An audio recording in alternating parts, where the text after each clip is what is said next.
어느 한 목사님이 어느 날 문득 자신의 손가락을 바라보면서 이런 글을 올린 것을 본 적이 있습니다. 생각하게 하는 바가 있어서 가지고 와봤는데요. 제가 읽어볼게요. 제목이 5손가락이에요. 자, 가만 보니 길이도 다르고 생김새도 다르다. 꼭 우리 교회 성도들 같다. 엄지, 작고 배불뚝이 볼품없지만 남을 최고라 격려해주는 엄지 같은 성도. 검지, 걸핏하면 다른 사람을 가리키며 상처 주기 일쑤지만 바른 방향을 가리키는 귀한 일을 감당하는 검지 같은 성도. 중지, 홀로 서면 치명적인 욕이 되지만 검지와 함께 서면 승리를 기원하는 키다리 중지 같은 성도. 약지, 힘이 없고 약해 빠져 아무 쓸모도 없을 것 같지만 약을 정성스럽게 섞어주며 연약한 지체를 돌보는 약지 같은 성도. 새끼, 제일 작지만 약속 하나는 끝내주게 지켜주는 새끼손가락 같은 성도. 어느 손가락 하나 예쁘지 않은가? 너무 마음에 감동이 됐어요. 다들 개성이 있고 각각 다른 점이 있지만 하나님께서 각자에게 주신 귀한 은사와 사명이 있다는 거죠. 그리고 무엇보다도 그 모든 것이 함께 모여서 하나를 이루면서 하모니를 이룬다는 것이 정말 중요합니다. 한 손가락, 하나의 손이잖아요. 만약에 이 중에 어느 한 손가락 하나 필요 없다고 빼버리면 어떻게 되겠어요? 불구가 되는 거잖아요. 어느 한 손가락 하나 귀하지 않은 손가락은 없는 것입니다. 오늘 본문 말씀은 바로 그러한 동일한 비유로서 교회 공동체가 무엇인가를 우리에게 말씀하여 주십니다. 27절이에요. 너희는 그리스도의 몸이요 지체의 각 부분이라. 자, 교회 공동체를 일컬어서 뭐라고 말씀하세요? 그리스도의 몸이다. 그리고 교회 구성원인 개개인들은 또 뭐예요? 그 몸의 지체들이다. 여러분, 성경에서요 교회가 무엇인지를 비유적으로 표현하는 여러 용어들이 있는데요. 그 중에 하나가 얼마 전에 제가 일부 예배 때 말씀을 드린 교회는 하나님의 성전이다라고 하는 거예요. 그리고 성경에서 가장 빈번하게 나오는 용어가 또 뭐냐면 바로 오늘 교회는 그리스도의 몸이다라는 거예요. 로마서 12장 5절, 에베소서 2장 23절, 골로새서 1장 18절에도 동일하게 언급되고 있어요. 성경에서 빈번하게 언급되고 있다는 건 무슨 의미겠어요? 그만큼 중요하다는 거고 반드시 꼭 알아야 된다는 거고, 돌려 생각해 보면 우리가 그만큼 쉽게 잊어버리기도 한다는 거죠. 그러므로 오늘 이 시간 말씀을 통해서 교회가 무엇인지를, 교회는 그리스도의 몸이라고 하는 그 깊은 의미를 다시금 깨닫는 시간이 되시기를 바라고요. 그리고 우리의 모습을 돌아보면서 우리의 삶에 오늘 말씀을 적용할 수 있기를 바랍니다. 자, 그럼 첫째로 교회가 그리스도의 몸이라고 하는 것은 이게 어떤 의미냐면 교회가 그만큼 강력하게 그리스도와 신비하게 연합된 존재임을 의미합니다. 12절 말씀이에요. 한번 같이 읽어볼까요? 시작.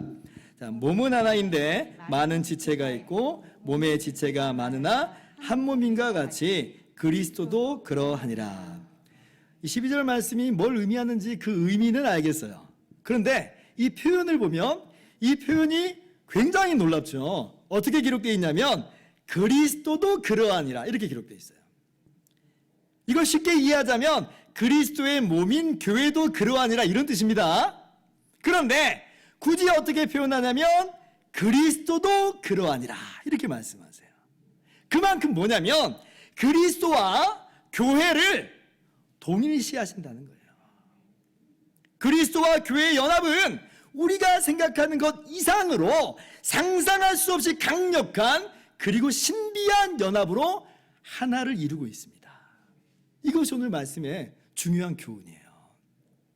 이러한 교회에 대한 이해는 바울 사도께서 부활하신 예수님을 만나서 회심하게 되는 바로 그 사건에서부터 이미 살펴볼 수가 있어요. 사도행전 9장을 보면 사도 바울이 아직 예수님을 모르던 시절에, 그러니까 사울이었던 시절에 그렇게 교회를 아주 핍박을 합니다. 스데반 집사가 순교 당할 때 찬성 투표를 하고 예루살렘 성도, 교회 성도들의 집을 급습해가지고 잡아다가 막 옥에 던져 넣어요. 심지어는 저 멀리 다메섹까지 살기 등등 해가지고 거기서 예수님 믿는 사람들을 잡아가려고 할 정도였어요. 그러니까 이 사울이 보통 교회를 핍박한 게 아니에요. 그냥 교회를 없애버리려고 한 거예요, 사울은. 자, 그런데 그 사울이 다메섹으로 가던 도중에 부활하신 예수님께서 사울을 만나주십니다. 호련히 하늘로부터 해보다 더 밝은 빛이 바울을 비춰주세요. 그리고 그 빛이 얼마나 강력한지 그 바울의 눈이 그만 멀어버립니다. 그런데 그때 예수님께서 뭐라고 말씀하시냐면, 사울아 사울아 내가 어찌하여 나를 박해하느냐 말씀하세요. 교회를 박해하느냐 이렇게 말씀하실 수도 있는데, 그렇게 말씀하신 게 아니라 나를 박해하느냐, 나를 박해하느냐. 사울은 지금 교회를 박해하고 있는 것인데, 예수님은 그것을 두고 나를 박해하는 것이다. 예수님과 교회를 동일시하신 거예요. 그래서 사울이 주여 누시오니까 라고 물어보니까 나는 네가 박해하는 예수다. 다시 한번 말씀하시죠. 네가 박해하는 예수다. 박해받는 교회와 예수님 자신을 동일시하면서 말씀해 주신 거예요. 그래서 오늘 바울 사도가 이런 계시를 일전에 받았기 때문에 고린도전서 말씀에서도 주저함 없이 뭐라고 썼냐면 그리스도도 그러하니라 이렇게 쓰고 있는 거예요. 여러분, 이 땅에 있는 주님의 몸된 교회는요, 우리가 가볍게 쉽게 생각할 수 있는 그런 공동체가 아니에요. 오늘 말씀 보세요. 그리스도도 그러하니라. 교회가 그리스도의 몸으로서 그리스도와 하나라는 거예요. 하나라는 거예요. 여러분, 이것은요, 큰 교회나 뭐 작은 교회야 이런 거 상관이 없어요. 큰 교회든 작은 교회든 예수님께서는 바로 그 교회를 이끌어서 나의 몸이라 말씀하시고 예수님 자신과 동일시하세요. 여러분, 이건 우리 몸도 마찬가지예요. 사실 한번 생각해 보세요. 이 손가락은 나의 손가락에 불과하지만 어떤 의미에서는 나 자신을 의미하는 거라고 할 수 있어요. 이 손가락 비틀면 누가 아파요? 내가 아파요. 내가 아파요. 누가 내 손가락 가지고 욕하면요? 나를 욕하는 거지. 그게 누구를 욕하는 거겠어요? 내 몸과 나는 하나로 묶여 있는 겁니다. 마치 그와 같이 교회와 그리스도도 그렇게 하나로 연합되어 있다는 거예요. 그래서 한 신학자는 이 진리를 이렇게 표현합니다. 하나님의 아들 예수님은 지상에서의 사역을 완수하시기 위해 살과 피로 된 몸을 소유하셨다. 그 예수님은 오늘날 그분의 사역을 완수하시기 위해 살아있는 인간들로 구성된 몸을 가지고 계신다. 교회를 이끌어 말하고 있는 거죠. 정말 너무 멋진 표현이에요.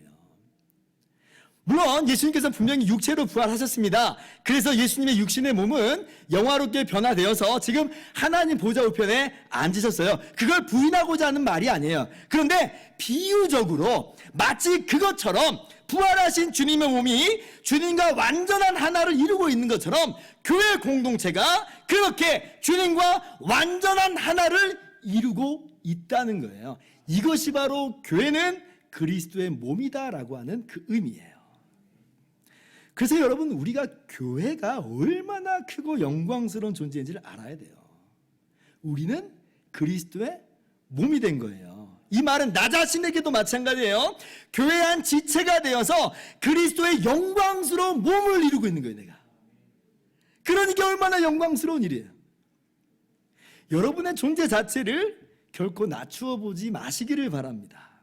여러분은 그리스도의 몸이요, 몸의 지체들이에요.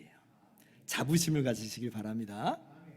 자, 둘째로 교회가 그리스도의 몸이라고 하는 것은 그 의미가 뭐냐면 성도와 성도 간에도 동일하게 강력한 하나됨이 있다는 거예요. 또 있어야 된다는 거죠. 오늘 본문에서 반복되어 나오는 말씀이 뭐냐면 지체는 다양하고 또 많지만 그럼에도 몸은 하나다라는 거예요. 몸은 하나다. 100개의 지체가 있다고 해서 100개의 몸이 있는 게 아니라 그것이 한 몸이라는 거예요. 한 몸. 자, 다시 한번 12절부터 봅시다. 자, 몸은 하나인데 많은 지체가 있고 몸의 지체가 많으나 한 몸인가 같이 그리스도도 그러하니라. 몸의 지체가 많은데 몸은 하나다. 13절 같이 읽습니다. 시작. 우리가 유대인이나 헬라인이나 종이나 자유인이나 다 한 성령으로 세례를 받아 한 몸이 되었고 또 다 한 성령을 마시게 하셨느니라. 다 한 성령으로 세례를 받아 한 몸이 되었고. 여러분, 당시의 세계관 속에서 가장 이질적인 집단 중에 하나가 어디였냐면 유대인하고 이방인이었어요. 유대인하고 헬라인으로 대표되는 이방인, 물과 기름 같은 존재예요. 왜냐하면 유대인들이 지금 자신들은 하나님의 선택받은 민족이라고 생각을 했고 다른 민족들은 버림받은 지옥의 불쏘시개라고 그랬거든요. 개처럼 여긴 거예요. 그러한 이질적인 집단인데 그러나 한 성령 안에서 그리스도 예수 안에서 그런 차별이 없다는 거예요. 각각 따로따로 몸을 구성하고 있는 것이 아니라는 거예요. 한 몸이에요, 한 몸. 자, 종과 주인도 마찬가지예요. 아니, 세상이 어떻게 종하고 주인이 하나가 돼요? 사회적으로 볼 때는 이게 말도 안 되는 이야기인데 그러나 그리스도 안에서는 전부 한 몸이에요. 각각의 몸들이 아니라 하나의 몸이다. 20절, 이제 지체는 많으나 몸은 하나라. 27절 같이 읽습니다. 너희는 그리스도의 몸이요 지체의 각 부분이라. 우리가 한 몸이라고 하는 거예요. 한 몸이다. 서로를 향해서 우리는 하나라고 하는 거예요. 하나. 우리 몸의 지체가 굉장히 다양하고 많죠. 사람 몸에 있는 뼈만 해도 206개. 굉장히 많아요. 그런데 몸이 살아있다라고 할 때는 이 뼈들이 각각 따로따로 있는 것이 아니죠. 몸이 살아있다고 하는 것은 하나로 붙어 있을 때, 하나로 움직여갈 때 그것이 살아있는 거예요. 따로 떨어지는 경우는 딱 두 가지 경우가 있어요. 하나는 사고가 나가지고 뭐 질병이나 해가지고 절단됐든지 아니면 몸이 죽었든지 둘 중에 하나입니다.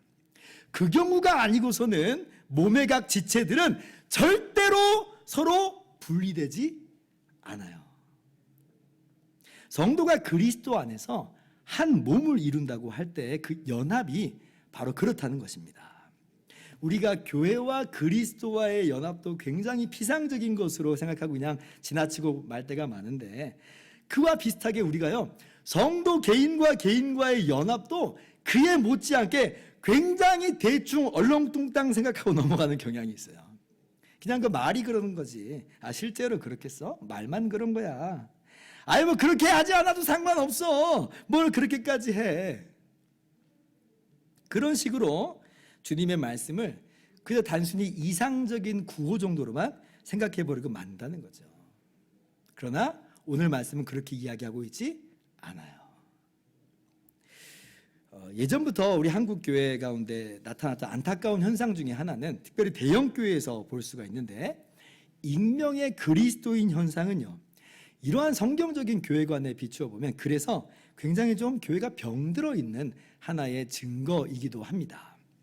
저도 대형 교회에 있어봐서 너무 잘 알지만요, 대형 교회 가보면 주일날 공예배만 드리는 사람이 제법 많아요. 심지어는 그 교회 등록도 안 하고 그냥 예배만 드리고 가는 거예요. 그래서 그분이 누구인지를 그 교회 직분자들도 몰라요. 직분자들도 몰라요. 그냥 나는 익명의 그리스도인으로 남겠다는 거예요. 이게 편하다는 거예요. 주님하고 나하고만 그렇게 나 혼자 신앙생활을 하겠다는 겁니다. 물론 그래도 주님을 아예 떠나는 것보다는 100배 1000배 낫지만 그러나 이게 올바른 신앙생활이라고 할 수는 없는 거죠. 여러분, 그런 신앙생활을 오늘 말씀을 따라서 과연 그리스도의 한 몸이다 라고 할 수 있겠어요? 그럴 수 없겠잖아요. 주님의 한 몸을 이루지 못하고 그냥 떨어져 있는 상태인 거예요. 물론 교회에 등록하기 전까지 신중하게 살피는 과정은 반드시 필요합니다. 그냥 막 등록했다가 여기 아닌가 보다 하고 그냥 딴 교회로 옮겨버리고 그럴 수 없잖아요. 정말 내가 한 몸을 이루어 한 교회로 신앙생활을 할 수 있기 위해서 그래서 신중하게 살필 수는 있다는 말이에요. 근데 그래서 어느 정도 기간이 지나면 충분히 결심할 수 있어야만 합니다. 교회 분위기 몇 달 보면 다 알잖아요. 목사님 설교 어떤지 몇 달이면 그냥 대충 감이 와요. 아, 이 교회는 이런 교회구나. 그런데 익명의 그리스도인은 그냥 끝까지 그렇게 남겠다는 거예요. 난 그냥 처음부터 그런 생각 없다는 거예요. 나는 그냥 나 혼자 신앙생활하겠다. 교회됨을 나는 이루지 않겠다는 이야기예요. 그리고 오늘날은 이게 좀 더 심해졌죠. 코로나 시대를 거치면서 더 심해졌어요. 온라인으로 예배를 드려요? 그냥 끝나버렸어요. 전혀 한 교회됨 이루려고 생각을 안 해요. 지극히 개인화된 이 사회의 모습이 그대로 신앙생활 안으로 침투해 버렸어요. 왜 그런 마음을 품게 됐는지, 어떤 측면에서 그러고 있는지 충분히 이해할 수 있습니다. 사람이 100이면 100 다 달라가지고 모였을 때 시험에 드는 경우가 있고 갈등을 갖고 있을 때가 참 많잖아요. 그러니까 나는 그냥 마음 편하게 혼자 믿을 거야, 이런 거예요. 충분히 이해가 돼요. 오죽하면 그러겠어요. 그러나 여러분, 그것은 일시적이어야 돼요. 오늘 말씀을 마음 가운데 새기고 다시금 결심할 수 있어야 됩니다. 왜냐하면 교회는 그리스도의 한 몸이에요. 우리 개인은 그 몸의 지체로 있는 거거든요. 그런데 나는 주님의 몸된 교회에 속하지 않겠다. 이것은 성경적인 신앙이 아니라라고 하는 것이에요. 여러분, 이것은 내가 그렇게 하고 말고의 문제가 아닙니다. 주님께서 그렇게 만드신 거예요. 교회를 그리스도의 몸이라 하셨고 우리 개개인을 그 몸의 지체라 하셨는데 저는 그렇게 생각 안 합니다. 말이 안 되는 거잖아요. 그러므로 우리 개인이 몸의 지체로서 다른 지체들과 불가분리하게 한 몸을 이루고 있음을 반드시 깨달아 아시기를 바랍니다. 자, 이것이 바로 교회가 그리스도의 몸이라고 하는 바른 이해인데요. 자, 그렇다면 주님께서 오늘 우리에게 주시는 이 귀한 교훈을 어떻게 적용하면서 나아가야 될까요? 자, 두 가지로 적용을 해봅시다. 먼저는 내가 그리스도의 몸의 한 지체가 되었음을 정말 영광스럽게 생각하고 자랑스러워하면서 그만큼 자신 있게 당당하게 신앙생활 하시기를 바랍니다. 왜 그래요? 내가 그리스도의 몸이 됐거든요. 여러분, 이것은 교회 안에서 두드러진 능력을 가진 사람이나 그렇게 여기면서 살 수 있다는 것이 전혀 아니에요. 내가 어떤 은사를 가지고 있든, 내가 어떤 직분을 맡았든, 내가 어떤 사역을 이루고 있든지 간에 그거랑은 상관없이 내가 주님의 영광스러운 몸이 됐어요. 내 존재가 그렇게 바뀌어버린 거예요. 그 자체로 자신감 있게 당당하게 살 수 있다는 거예요. 세상에서는 그 사람이 감당하는 기능과 역할을 가지고 그 사람을 판단하고 혹은 비교하고 부러워하거나 혹은 무시하고 그렇습니다. 그러나 하나님의 나라에서는 전혀 그렇지 않아요. 아무리 낮고 천해 보이는 사람 할지라도 그리스도의 몸인데요. 그리스도의 몸인데요. 당신은 그리스도의 몸이십니다 라고 할 때는 그 말은 그 자체로 대우받아 마땅한 사람이 됐다는 거예요. 그렇잖아요. 누가 감히 그리스도의 몸을 함부로 할 수 있겠어요? 우리에게 함부로 하는 사람은 다름 아니라 누구에게 함부로 하는 거냐면 주님께 함부로 하는 거예요. 주님께 죄 짓는 거예요. 고린도전서 8장 11절 말씀 보죠. 자, 그러면 내 지식으로 그 믿음이 약한 자가 멸망하나니 그는 그리스도께서 위하여 죽으신 형제라. 12절 같이요.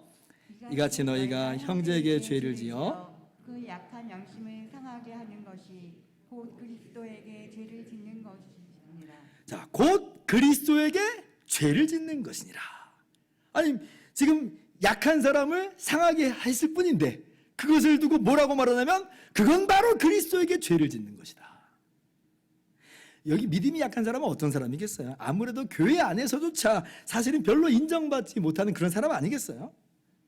근데 교회 안에도 세상에 잘못된 문화가 들어와가지고 사람을 기능적으로 차별하고 서열화시키고 막 그러잖아요. 무시하고 막 함부로 대하고 막 그런단 말이에요. 그런데 그래서 그 약한 사람에게 죄를 짓는 것은 그리스도에게 죄를 짓는 것이다. 세상에 우리 주님께서 우리를 그렇게나 귀하게 보신다는 것이고 그렇게 우리를 주님과 동일시하여 주신다는 거예요.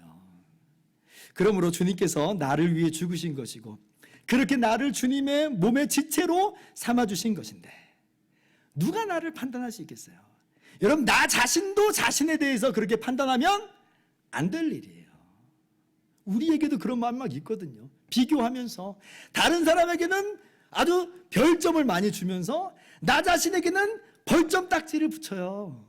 나는 이것밖에 안 돼. 근데 지금 자기가 자신에게 붙이는 그 딱지 누구에게 붙인 거예요? 그리스도의 몸에게 붙인 거예요. 주님께서는 우리들을 향해서 너는 내 몸이라 말씀하세요. 주님께서 우리 교회를 향해서 그리고 교회 지체된 우리 개개인을 향해서 말씀하세요. 너는 내 몸이요 지체의 각 부분이다. 내가 너를 정말 귀하게 여긴다. 여러분 맥스 루케이도 목사님의 그 베스트셀러 너는 특별하단다 라고 하는 책이 있어요. 여러분도 아마 아실 거예요. 배경은 나무 인형 마을이에요. 각양각색의 나무 인형들이 살아가는데 사람들이 다 두 상자를 가지고 삽니다. 똑똑하고 재능 있고 잘생긴 사람에게는 그 한 상자에게 별점을 떼다가 금별을 딱 붙여줘요. 근데 실수하고 잘못하고 그러면 다른 한 상자에서 회색 벌점을 그 사람에게 붙여줍니다. 그런데 주인공 펀치넬로는 잘하는 게 하나도 없어요. 맨날 실수하고 잘못하고 잘하려고 그렇게 노력하지만 그래도 실패하고, 그래서 그때마다 벌점을 얼마나 많이 받는지 최고 벌점자예요. 때가 되면 최고 별점자하고 최고 벌점자하고 시상을 하는데 어김없이 최고 벌점자는 펀치넬로의 몫이 될 판이에요. 얼마나 실망스러워요. 자기 자신에게 실망스럽죠. 얼마나 좌절이 되겠어요. 바깥으로 나가지도 않고 싶어 하는 거예요. 난 이것밖에 안 된 사람이야. 그런데 그 펀치넬로가 엘리라고 하는 거인 목수를 만날 때에 그 인생이 완전히 바뀝니다. 엘리가 펀치넬로에게 이렇게 말해요. 펀치넬로야, 너는 내게 특별하단다. 왜요? 믿기질 않아서 펀치넬로가 반문해요. 대답이 뭐예요? 내가 너를 만들었으니까. 그래서 너는 내게 특별하단다. 여러분, 이 사실이 그 마음에 받아들여지니까요, 지금 자기에게 붙었던 모든 벌점들이 다 우수수 떨어져 버려요. 왜냐하면 나를 만드신 분이 나에게 특별하다라고 이야기했는데 다른 사람의 평가가 무슨 의미가 있어요? 내가 내 자신을 평가하는 것도 의미가 없어지는 거예요. 벌점들이 다 우수수 떨어져요. 자, 예수님께서 우리 약한 자들에게 동일하게 말씀하십니다. 너는 특별하단다. 왜요? 내가 너를 만들었으니까. 그리고 한 가지 더 말씀하세요. 내가 너를 위해서 십자가에 대신 죽었고 그러므로 너는 내 몸이 되었기 때문에 너는 특별하단다. 와우! 우리가 주님의 몸이 됐거든요. 이게 안 특별해요? 엄청 특별해진 거예요. 그러니 내 자신의 연약함하고는 상관없는 거예요. 지금까지 다른 사람이 내게 붙였던 벌점 딱지, 내가 내 스스로에게 붙였던 벌점 딱지 다 우수수 떨어져 있는 거예요. 왜냐하면 나는 주님의 몸이거든요. 주님의 몸의 지체거든요. 누가 나한테 뭐라고 함부로 할 수 있겠어요. 예수님께서 우리에게 각각 원하신 뜻대로 다양한 기능과 각각의 역할을 부여하신 것은 분명한 사실이에요. 그러나 그것은 말 그대로 다양한 기능과 역할일 뿐이지 그것이 우열이라든지 높고 낮음은 전혀 아닌 것이죠. 17절 보세요. 만일 온 몸이 눈이면 듣는 곳이 어디며 온 몸이 듣는 곳이면 냄새 맡는 곳은 어디냐. 주님께서 각각에게 다양한 기능과 역할을 줬다는 것이 그것이 마치 우열은 아니라고 하는 거예요. 21절 같이 읽습니다. 시작. 눈이 손더러 내가 너를 쓸 데가 없다 하거나 또한 머리가 발더러 내가 너를 쓸 데가 없다 하지 못하리라. 예, 하나님의 나라에서 그래서 쓸데없는 존재는 없는 거예요. 하나님께서 우리 주님께서 원하신 대로 그렇게 두신 것이지 그것이 쓸데없는 사람이 되는 것 아니라 하는 것입니다. 그러니까 괜히 자기 자신에게 벌점 딱지 붙이지 마세요. 나는 왜 눈이 되지 못하는가? 나는 왜 머리가 되지 못하는가? 막 비교하면서 자괴감에 빠지지 마세요. 우리는요 이미 영광스러운 주님 몸의 일원이 됐습니다. 주님이 원하신 대로 그냥 그 기능과 역할을 맡고 있을 뿐이에요.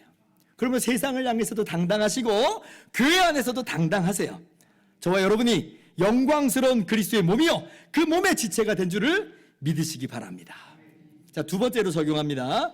자, 내가 그리스도의 몸의 한 지체가 됐음을 기억하면서 그리스도의 몸된 다른 지체를 돌아보며 사랑하며 사시기를 바랍니다.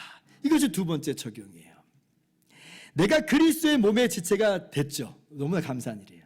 자, 그런데 나만 그런 게 아니라 내 옆에 있는 다른 성도도 마찬가지로 그리스도의 영광스러운 몸의 지체가 된 것입니다. 그 그렇게 성도와 성도 간에도 강력한 하나됨이 있게 된 것이라 말씀하였으니, 그러므로 우리가 다른 성도를 바라보면서 이 사람이, 이 성도가 주님의 몸된 영광스러운 주체임을 알고 서로 돌아보면서 사는 것은 지극히 자연스러운 일이에요. 주님께서 그렇게 원하셔요. 그렇게 우리에게 말씀하여 주세요. 25절 말씀. 자, 몸 가운데서 분쟁이었고 오직 여러 지체가 서로 돌보게 하셨느니라. 각각에게 기능과 역할을 부여하셨는데 그로 말미암아 어떤 일을 원하시냐면 서로 같이 돌보게 하셨느니라. 서로 돌보라 말씀하세요. 아픈 사람, 고통받는 사람이 있으면 같이 울어주고 아픔을 서로 나눠주고 사랑하고 섬기라는 거예요. 자, 그런데 특별히 이게 무슨 의미냐면 서로 같이 돌보게 하셨다. 서로 같이 돌보게 하셨다. 이게 무슨 의미예요? 어느 한두 사람에게만 해당되는 말씀이 아니라 이것은 모두에게 동일하게 적용된다는 거예요. 누구는 계속 대접만 받아야 되고 누구는 계속 대접만 해야만 하는 그런 구조가 아니에요. 어느 일부의 사람만 돌보라고 하신 것이 아니라 서로 같이 돌보게 하셨다는 거예요. 그래서 이것의 더 깊은 의미를 따지자면 자신에게 맡겨진 기능과 역할을 충실하게 감당하는 것으로 그렇게 서로 돌보는 거예요. 그렇다면 여기에 있어서는 예외가 없어요. 왜냐하면 우리 모두는 몸의 지체로서 각각의 기능과 역할을 부여받았기 때문에 그렇습니다. 그리고 그 기능과 역할을 감당하는 것으로 우리는 서로 같이 돌보는 거예요. 예를 들면 이런 거죠. 자, 눈은 어떤 일을 감당해요? 보는 거잖아요. 어디에 음식이 있는가? 어디에 장애물은 없는가? 혹시 돌 같은 거 날아오지 않는가? 눈은 부릅뜨고 잘 보는 게 눈의 역할이에요. 근데 그 눈의 역할을 감당한 것으로 뭘 돌보냐면 몸을 돌보는 거예요. 몸을. 코는 냄새를 잘 맡아서 어때? 이거 상한 건지 아닌지, 마시는 것인지 아닌지 분별하는 것으로 코의 역할을 감당하는데 그것으로 몸을 돌봅니다. 손은 부지런히 젓가락질하면서 음식을 입으로 날라요. 그렇게 손의 역할을 감당하는 것으로 몸을 돌보는 거예요. 만약에 그 손의 역할을 감당하지 않으면 온 지체가 고통을 받게 되는 거죠. 요점은 우리 모두가 각각의 맡은 역할을 불만 없이 불평 없이 혹은 우쭐하거나 무시함 없이 성실하게 주님 오신 날까지 잘 감당하는 것으로 서로 몸을 같이 돌보는 것이다 라고 하는 거예요. 저 사람은 대단한 사람이니까 저 사람에겐 해당되는 말이야, 이런 뜻이 아니라 우리 모두에게 동일하게 적용되는 그런 말씀이라고 하는 거예요. 우리가 한 몸을 이루고 있다고 하는 분명한 사명의식, 목적의식을 분명하게 깨닫는다면 이건 너무나 당연한 이야기죠. 자, 그렇다면 우리 스스로를 돌아볼 필요가 있어요. 나는 과연 그러한 마음가짐으로 내게 주신 역할과 기능을 깨닫고 있는가? 내가 몸의 지체로서 내가 이 몸에서 맡은 기능과 역할이 무엇인지를 고민해 봤는가?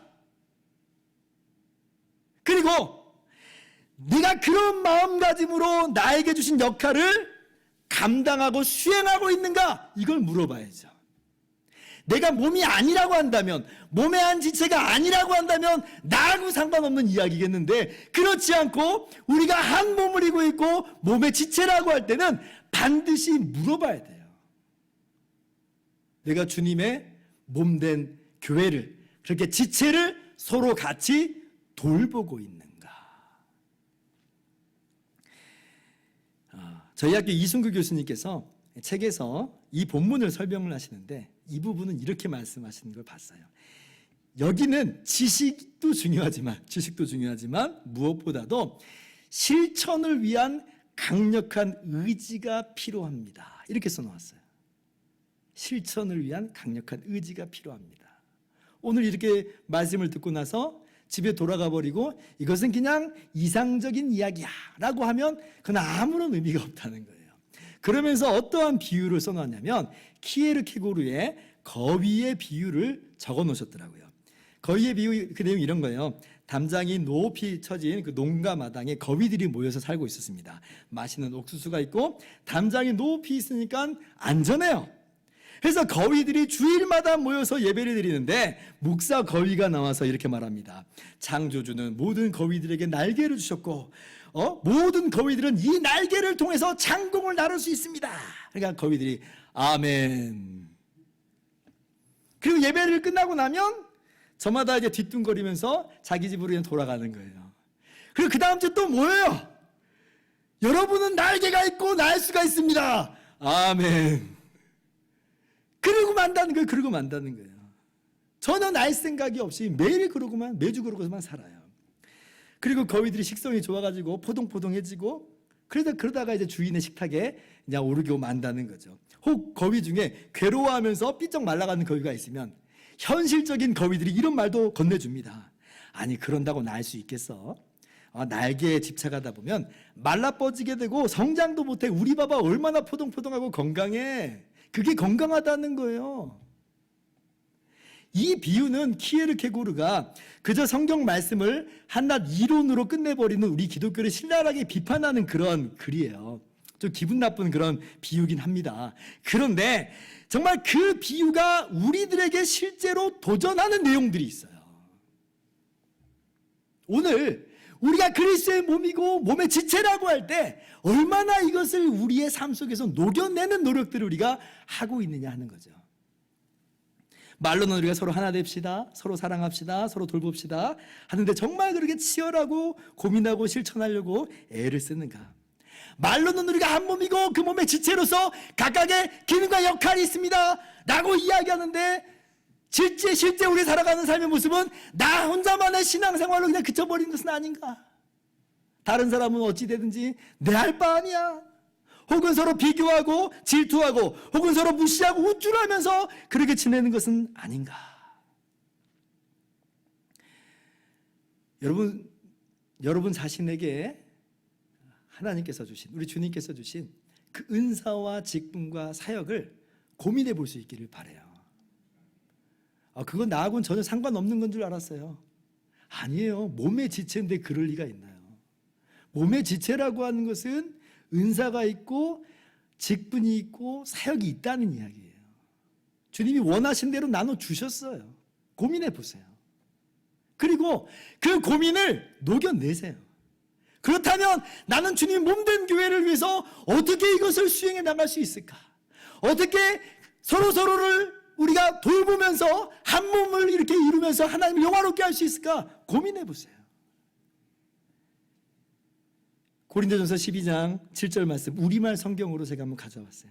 각 사람에게 성령을 나타내시는 것은 성도 공동의 유익을 위한 것입니다. 우리 각각에게 은사와 직분과 사역을 주신 것은 성도 공동의 유익을 위한 것이다. 내게도 그런 걸 주셨다는 거예요. 그렇다면 나는 무엇을 할 수 있을까 고민하면서 그렇게 실천하기를 애쓰시는 저와 여러분들 되기를 주님의 이름으로 축원합니다. 자, 이제 말씀을 마칩니다. 교회는 그리스도의 몸이요 우리 개개인은 그 몸의 지체예요. 여기에는 정말 신비하고 강력한 연합이 하나됨이 있다고 그랬어요. 안타깝게도 이 진리가 오늘날 같이 땅바닥에 떨어지는 경우가 없는 것 같아요. 이 진리의 말씀을, 이 교훈을, 주님의 교훈을 우리 마음 가운데 깊이 새길 수 있기를 바라고, 우리가 주님의 몸으로서 첫째, 귀한 자긍심을 가지고 사시기 바랍니다. 둘째, 주님의 몸의 지체로서 주님이 주신 사명을 깨닫고 그 사명을 감당함으로 서로 몸을 돌보는 저와 여러분 되기를 주님의 이름으로 축원합니다.